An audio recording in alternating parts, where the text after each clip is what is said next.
డబ్బులు సంపాదించవచ్చు. కాబట్టి డబ్బుల కోసం కాకుండా హెల్త్ కాపాడుకోవడానికైనా పని చేయాలి. మనం 10 మందికి చెప్పాలి ఈ మంచి అవకాశం వచ్చింది, దీన్ని మనం యూజ్ చేసుకోవాలన్నట్టు. అవునా కదా? ఇంతకంటే మంచి అవకాశం ఎవరికి రాదు. ఒక ఐఏఎస్ ఆఫీసర్ ఉన్నా కూడా ఈ సేవ చేసే అవకాశం ఆయనకు రాలేదు.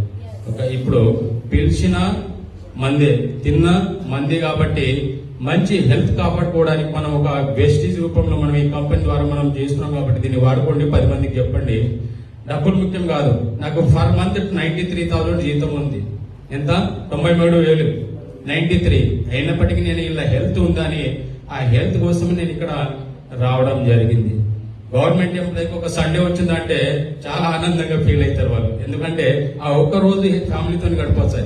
అలాంటి సండే నేను విడిచిపెట్టి వచ్చానంటే ఇలా నాకు హెల్త్ అనేది ముఖ్యం కాబట్టి సరే మన కోసం మనం ఒక సండే కిట్ అవుతామని వచ్చిన. కాబట్టి 10 మందికి చెప్పండి. Thank you.